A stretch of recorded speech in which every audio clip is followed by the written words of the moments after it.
Students of UP Board Class 12th English Short Stories Story 1 The Gold Watch in Part 4। आज हम शंकु की इस स्टोरी के अंदर किस तरह से वह घड़ी चुराने के लिए अपने कदमों को आगे बढ़ाता है जानेंगे। पिछले पार्ट्स में हमने देखा कि शंकु किस तरह से अपनी सारी समस्याओं को याद कर रहा था और उसका हल ढूंढने की कोशिश कर रहा था। जब वह कारखाने के लिए चला तो उसने अपनी पत्नी को देखा और ये जाना कि उसके यहाँ पर एक बच्चे का जन्म होने वाला है और यह समस्या उसके लिए एक बर्डन साबित हो सकती है। आइए इस कहानी को इससे आगे रिज्यूम करते हैं, जोड़ते हैं। शंकु जैसे ही आगे बढ़ा, उसकी पत्नी ने उसको फिर एक बार याद दिलाया बड़े घरेलू तरीके से कि भूल मत जाना, अर्थात केले लाने की बात शंकु की पत्नी ने कही थी और एक ऑइंटमेंट लाने की बात कही थी, मरहम जिसको कहते हैं। और शंकु को लग रहा था कि ये भी एक अतिरिक्त खर्चा है। शंकु ने सहमति में नोडिट किया, सहमति में गर्दन हिलाया एंड वॉक डाउन और आगे बढ़ गया। ठीक 1 बजे शंकु जब अपने कारखाने में था तभी घंटी बजी और इंटरवल हो गया। इंटरवल का मतलब था कि लंच टाइम हो गया।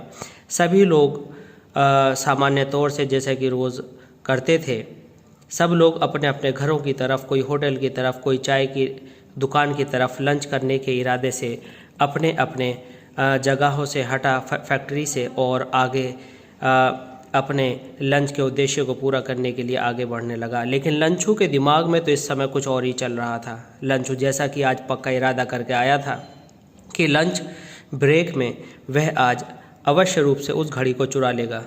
वह कहीं नहीं गया, सीधा उस ऑफिस के पास पहुंचा जहां पर वह इंजीनियर बैठा करता था। वह एक पिलर से लग कर खड़ा हो गया और उसने पश्चिम की दिशा में ऑफिस को देखा। उसका हार्ट बुरी तरह से धड़क रहा था। उसके दिमाग में तूफान उमड़ा हुआ था। वह थोड़ा डरा हुआ था, थोड़ा साहस दिखाने की कोशिश कर रहा था। कुछ क्षण गुजरे, तभी उसने इंजीनियर को देखा जो कि एक शॉर्ट फैट इंग्लिशमैन था जिसकी आईज कैट जैसी थीं, जो कि बिल्कुल एक मार्बल के पत्थर के मूर्ति के समान स्टैचू की तरह से लगता था।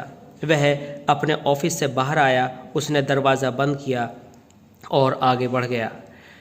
शंकु के मन में यह था कि कहीं वह घड़ी पहनकर तो नहीं जा रहा है।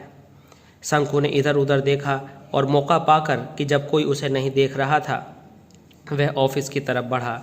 उसने उस इंजीनियर को जाते हुए देखा और देखा कि उसके हाथ पर घड़ी नहीं थी। उसने चैन की सांस ली। शंकु चुपचाप दबे कदमों से चलते चलते उस ग्लास विंडो तक पहुंचा, शीशे की खिड़की तक पहुंचा जो कि पार्शली क्लोज्ड थी, थोड़ी खुली थी, थोड़ी बंद थी। गोल्ड वॉच अभी भी टेबल पर रखी हुई थी, चमचमा रही थी।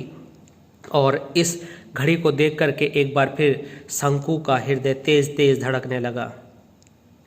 ये इंग्लिशमैन जो कि अंग्रेज़ था, अंग्रेज़ कौन? वह इंजीनियर।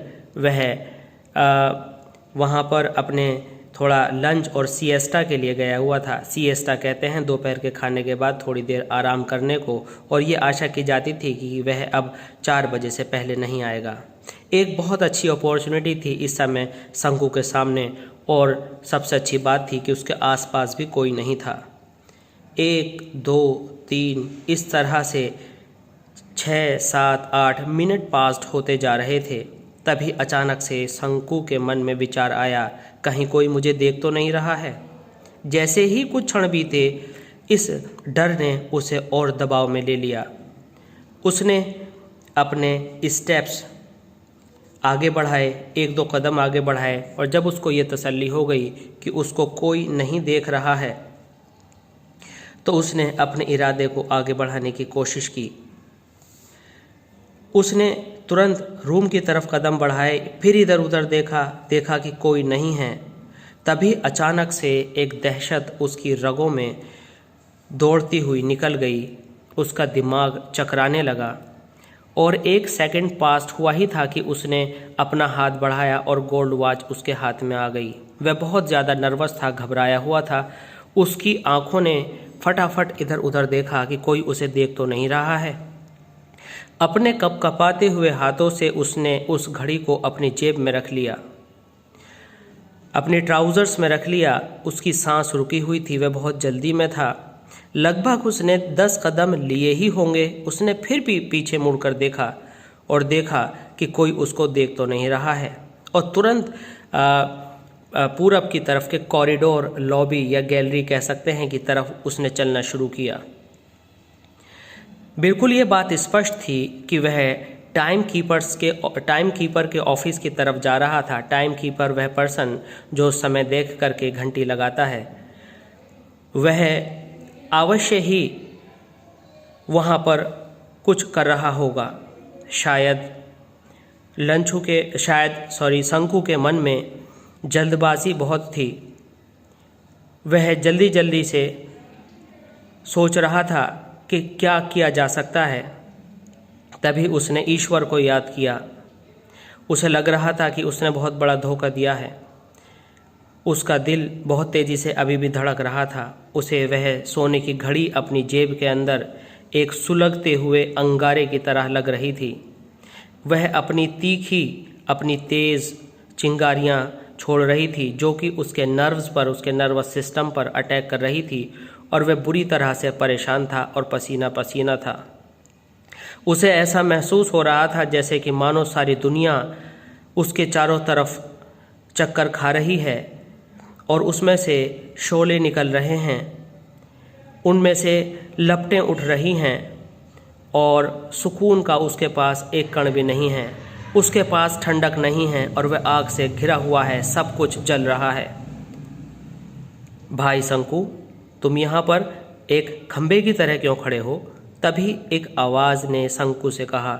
शंकु ने झट से पीछे मुड़कर देखा और देखा कि माधवन वहाँ पर खड़ा हुआ उसको देख रहा है।